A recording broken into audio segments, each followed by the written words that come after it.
네, 저는 일산병원 코로나19 거점 전담병원에 코로나 전담 진료부장을 맡게 되어서 새로운 형태의 병원을 세팅하고 지금까지 일산병원의 많은 직원들과 함께 일을 해오고 있습니다. 그래서 저는 오늘 이러한 경험을 바탕으로 호흡기 증상이 있는 외래 환자 진료를 위한 일산병원 호흡기 전담 클리닉 운영 계획에 대해서 말씀드려보고자 합니다. 말씀드릴 내용은 다음과 같고요. 먼저 일반적인 내용으로 신종 감염병으로 인한 변화와 그에 따른 병원의 대응 전략에 대해 살펴보도록 하겠습니다. 이 아래의 큰 그래프 보이시나요? 기원전 1000년 전부터 현재까지의 역사를 하나로 표현한 것입니다. 이 파란색 선은 예상 수명이고 아래쪽 검은 선은 이제 GDP인데요. 이 긴 역사를 보시면 거의 변화를 보이고 있지 않다가 이 우측 끝에 보시면 이제 산업혁명이 있는데 그 이후에 급격한 증가가 나타난 것을 볼 수 있습니다. 현재처럼 장수하고 풍요롭게 살게 된 것이 사람의 역사를 보면 정말 이제 얼마 안 된 얘기라는 건데요.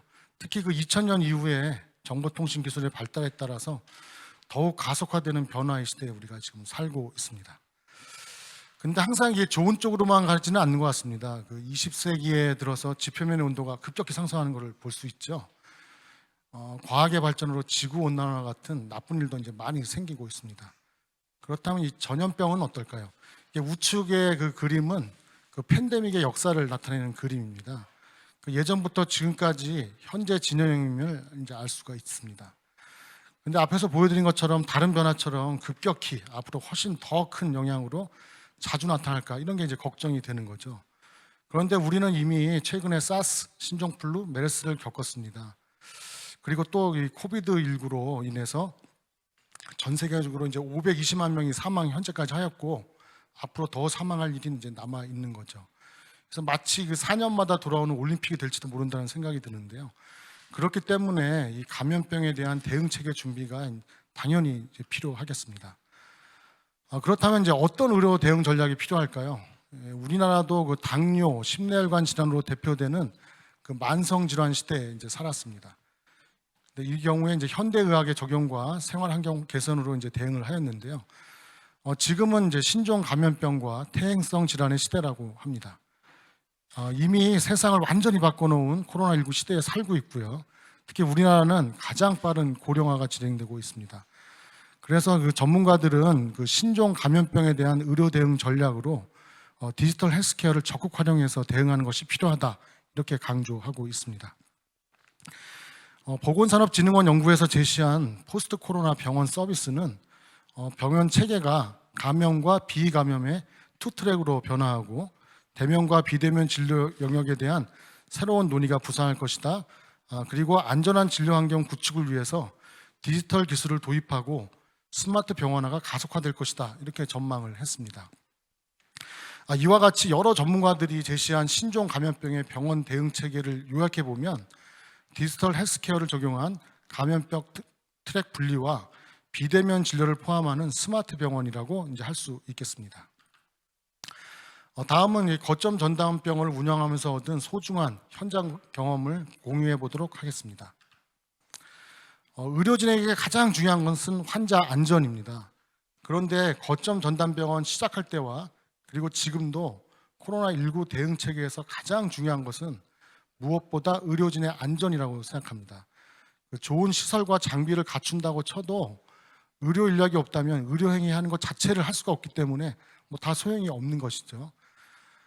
이러한 의료진의 안전은 병원장님의 리더십을 중심으로 잡고 많은 부서가 소통으로 문제의 원인을 파악하고 내부 인력을 아울러서 만들어낸 시스템으로 해결을 하였습니다. 그리고 자생적으로 회의, 토의, 교육 등이 이제 이루어졌고요. 실무진과 의료진이 세세한 사항에 대한 업무 프로세스를 정립했습니다. 근데 이제 시간이 지났으니까 이제 솔직히 말씀드리면 시작 당시에 회의가 정말 너무너무 많았습니다. 이 회의가 너무 많아가지고 울렁거리고 어지러울 정도까지 됐었고 그때마다 이제 의견 충돌이 사실 많았기 때문에 개인적으로 마음의 상처도 많이 받았죠. 그리고 또 이 많은 프로세스를 이제 정립하려고 보다 보니까 거의 병원에서 살다시피 했습니다. 그래서 지금 제가 이게 좀 살이 많이 빠진 건데 안타깝게도 위드 코로나 때문에 더 살이 빠질 것 같습니다. 이게 지금 저뿐만 아니라 모든 관련 의료진들이 사실 이 순간에도 이제 지쳐가고 있는 거죠. 그러니까 의료진과 환자 안전을 위해서 각종 장비와 설비, 시설이 필요하였습니다. 이 좌측에 보이시는 것처럼 중환자실은 직접 대면과 또 모니터링과 유관 관찰이 안전지형에서 가능하도록 하였고요. 중환자실 병동에는 그 센트럴 모니터링 장비를 구축하고 인터벤션 룸을 만들어서 시술을 시행하기도 하였습니다.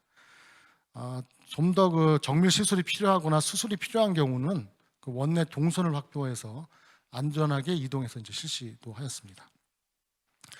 그 네트워크 기반 스마트 병원 감염 관리 체계도 접목하였습니다. 그 AI 알고리즘을 만들어서 환자 중증도 분류를 하였고 자가 측정 생체 징후를 EMR에 연동하고 그 알람도 제공하도록 구축하였습니다. 그 나아가서는 그 네트워크 원격 협진 시스템을 구축해서 다른 병원 의료진과 실시간으로 협의 진료를 하였습니다. 이와 같이 거점 전담 병원에서 의료진과 환자 모두 안전하게 진료를 하기 위해서는 숙련된 의료 인력이 프로세스를 정립하고 감염병 대응을 위한 적절한 시설과 장비 그리고 스마트화가 필요함을 이제 알게 되었습니다. 두 가지 현장 경험을 이제 추가로 좀 말씀드려보려고 하는데요. 근데 우선 첫 번째는 이제 대면 진료입니다. 하도 이제 언택트를 이제 강조하다 보니까 마치 비대면은 더 좋고 대면 진료는 나쁜 것이다. 뭐 이렇게 생각하는 오류를 줄여야 된다는 것인데요. 비대면은 대면하여 진행하는 소통보다는 분명히 한계가 있습니다. 또한 진료라는 것은 비대면으로만 진행할 수는 없습니다. 그 우측 위의 사진은 일반 병실에서 급격히 악화된 환자에게 기계호흡기를 적용하고 중심 정맥관을 삽입하는 사진입니다. 그 우측 아래는 요양병원에서 전원된 환자의 체위 변경을 하고 욕창 관리를 하는 장면입니다. 이렇듯 적절한 진료를 위해서는 의사가 시술도 해야 되고 환자 간호를 위해서 대면을 해야만 합니다. 해서 어떻게 안전하게 대면해서 의료 행위를 할 수 있을지 그에 대한 고민이 필요하고요. 이로써 발생하는 의료진의 그 피로와 탈진 이것을 감소시킬 수 있는 방안 마련이 필요한 것입니다. 두 번째로 제가 강조하고 싶은 운영 경험은 야외 업무입니다. 뭐 아시다시피 우리나라는 뚜렷한 사계절을 갖고 있죠. 근데 이제 야외 근무를 하다 보니까 여름에는 탈수로 금방 탈진하고 모기 같은 벌레 때문에 아주 힘든 시기를 보냈었고요. 겨울에는 이제 페이스 실드에 이제 김이 서려가지고 이제 앞이 잘 보이지도 않는데 추위에 덜덜 떨었습니다. 그래서 이제 새로운 정책을 준비하시는 분들이 계시다면 역시 현장에서 같이 30분만 일을 해본 후에 정책을 마련해 보시는 것을 해보면 좋지 않을까 뭐 이런 생각이 들게 됩니다. 아래 두 손 보이는 장갑 사진인데요.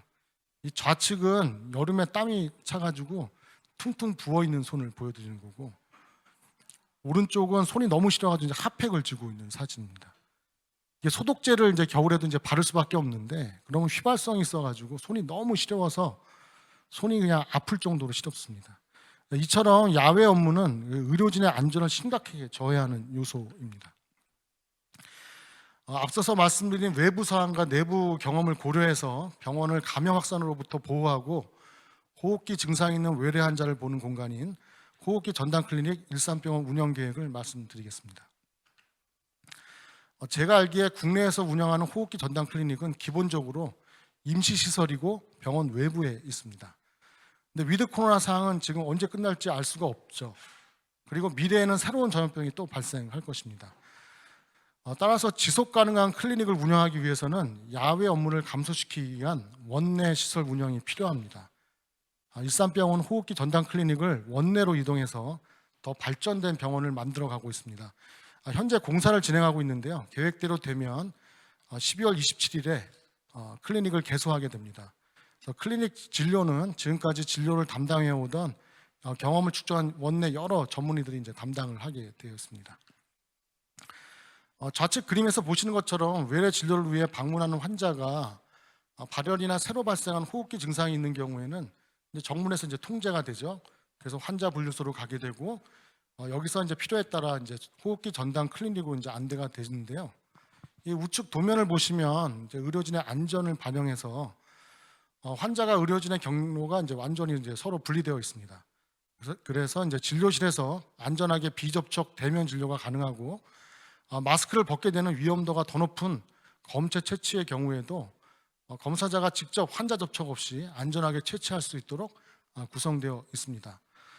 물론 이제 더 정확한 진단을 위한 대면 진료도 필요하기 때문에 특히 소아나 필요에 따라 성인도 접촉 대면 진료를 볼 수 있습니다. 즉 비대면과 대면 진료를 이제 병행하게 되겠습니다. 환자 흐름은 머무르는 시간을 줄이기 위해서 동선을 간단하게 했습니다. 접수, 문진, 흉부 사진 촬영하고 진료하고 필요에 따라서 이제 약 처방과 PCR 검사를 한 후 이제 귀가를 하게 됩니다. 여기에 이제 디지털 기술을 접목해서 접수해서 키오스크를 운영하고 안내 로봇이 환자 안내에 도움을 주게 됩니다. 그리고 클리닉 내에 있는 진료실은 이제 멀리 떨어져 있는 원내 진료실과 원격 연결 솔루션을 이용하여 연결이 되게 됩니다. 그래서 궁극적으로는 이제 예를 들어서 심장내과 진료를 보러 오셨는데 그때 이제 열이 난다고 하면 그 심장내과 전문의는 이제 원래 보던 진료실에서 이동 없이 진료를 하고 환자는 클리닉 진료실에서 예정된 시간에 진료를 볼 수 있도록 하는 계획을 이제 갖고 있습니다. 아직은 이제 연구 단계지만 이제 로봇을 이용해서 원격으로 검체 채취를 시행하는 연구도 이제 같이 하고 있습니다. 계획대로 다 잘 되면 좋겠습니다만 항상 현실은 산 넘어 산이죠. 그래서 결국은 이런 해결책은 이 일을 할 사람이 이제 지속적으로 개선을 해나가는 것이겠습니다. 그래서 그 동안의 경험을 갖고 전담 클리닉 운영 계획을 이제 제시해 보았습니다. 원래 준비한 건 제가 여기까지인데 워낙 위드 코로나 상황 중에서 몇 가지 좀 더 추가로 좀 발표를 좀 드려보도록 하겠습니다. 이 방역이라는 것이 이제 감염 확산을 지연하고 감염자 수를 낮추는 노력을 하는 것이죠. 그래서 이제 사회적 거리두기를 하는 것과 이제 백신 접종이 이제 대표적인 것이겠습니다. 그래서 이런 노력은 결국은 의료 체계가 대응 가능한 수준으로 환자를 관리할 수 있도록 만드는 것인데 이제는 여러 이유로 사회적 거리두기를 지속하는 것은 어렵고 백신 접종도 더 늘리기가 이제 당장은 쉽지 않은 상황이죠. 그렇기 때문에 이 위드 코로나라는 것은 결국 코로나19가 더 이상 이길 수 없는 존재이기 때문에 우리가 사람이 항복한다는 뜻이 됩니다. 그런데 이러한 우리의 이 패배인데 사실상 이게 과연 정확하게 국민들에게 전달이 되고 있는가 하는 의문이 들죠. 이것은 이 슬라이드는 그 10월 달에 그 여러 전문가들의 의견을 들어서 한번 그 예상되는 상황을 제가 병원에서 발표한 적이 있는데요. 지금 위드 코로나하고 한 달 됐는데 이 중에 반 이상이 실제로 이루어지고 있습니다. 그래서 이제라도 제발 이제 괜찮겠지 하는 태도는 이제 버리고 현재 의료계의 어려운 상황을 국민들한테 잘 전하고 이해를 구해야 되는 시점이 아닌가 하는 생각이 듭니다. 솔직히 그 현장에서 의료인으로서 느끼는 느낌은 현재 의료 대응 체계를 이제 넘어섰다. 이런 생각이 드는데요. 이제 인정할 것은 인정해야 된다는 것이죠. 그래서 이제 인플루엔자 바이러스로 인한 독감 진료를 하는 것처럼 경증은 자택에서 경과관찰이나 1차 의료기관 외래 진료가 기본이 될 수밖에 없습니다. 근데 아직은 그런 시스템이 정립이 되어 있지 않죠. 그래서 다음과 같은 제안을 해봅니다. 코로나 확진자는 현재 1차 의료기관에서 일반 환자처럼 진료를 볼 수는 없습니다. 그리고 호흡기 전담 클리닉은 대상 환자가 다르기 때문에 확진자의 외래 진료를 보는 장소로 이용할 수 없거든요. 그렇기 때문에 확진자 대상 중증으로 사용하던 그런 병동을 112 단기 치료나 외래 진료 센터로 전환하여 사용해 보는 것을 이제 제안해 봅니다. 여기는 이미 확진자 진료에 맞게 인력과 설비가 준비되어 있기 때문에 추가적인 인력이나 공사 없이 빠른 전환이 가능하기 때문에 급격히 증가하는 환자를 조금이라도 더 감당하여 안전하게 진료를 볼 수 있게 하고 필요시 입원을 의료진이 직접 보고 판단하게 하는 시스템이 될지 시범 적용으로 검증해 보는 것이 큰 의미가 있을 거라고 생각합니다. 네, 이상입니다.